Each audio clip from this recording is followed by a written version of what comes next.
know we have a historic economic framework. It's a framework that will create millions of jobs, grow the economy, invest in our nation and our people. The Build Back Better bill is passed. Latinx people, black folks, queer folks, young folks, AAPI folks, Native folks, we made a stance.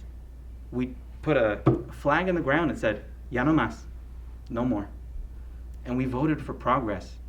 We voted for this big, bold vision, and fantastic, excellent, but we didn't vote for it to not include us. We got you here. Why did you leave us behind? And we're hopeful they don't. There's still time. I'm glad that there's a lot in the Build Back Better plan.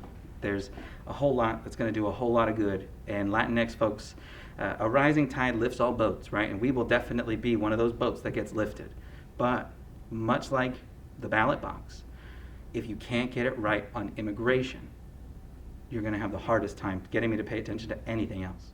It's really disappointing to see that it's been watered down so much, where so many things were cut out, and even immigration has been extremely watered down. I had so much hope because I have so many friends that are like me, that have parents who are immigrants.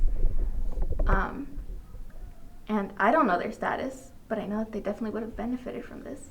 We have more than 5 years working for making sure that TPS is gonna be now a residency and a way to the citizenship, because President Biden campaign, he promised something, and we're still waiting for those promises. And we're not the only ones. There was so many promises that haven't been done, but we're still fighting, making sure that one by one is gonna be done, you know. Our view is that the parliamentarian is who is chosen typically to make a decision in a nonpartisan manner in terms of what can be included in a package that goes through reconciliation is the proper process for this to journey through.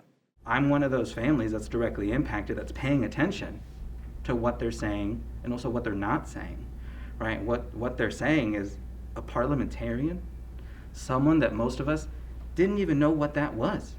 2 years ago, 4 years ago, you had to have been paying so close attention in politics to know what is this gosh darn position.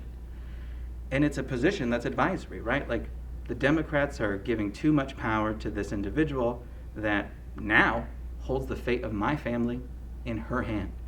A former immigration prosecutor, someone whose job it was to deport immigrants, now holds my immigrant family's future in her hands.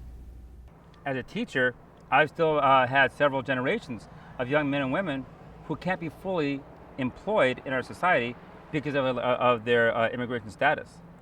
That's still a sore spot for a lot of Latinos that I represent. It wasn't that long ago that we had a Democratic president with a Democratic Congress, right, that could have passed some type of immigration reform, or even at least a DACA reform, and that didn't happen either. We know if the package is getting smaller and leave people on the side, we're gonna continue fighting for those people. They say a lot of words and they sound so beautiful, you know.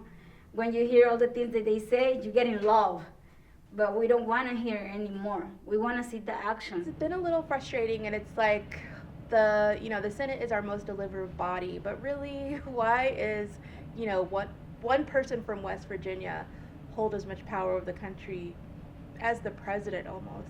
The Senate, in a way, is a little bit just unfair, just the imbalance of power between a small state like Arizona with Kristen Sinema, or West Virginia, Joe Manchin, just having the power to bring everything to a halt. It's a lot of pressure. Democrats have a hard job ahead of them, but that's their job. Our job, we got them elected. We got them their majorities.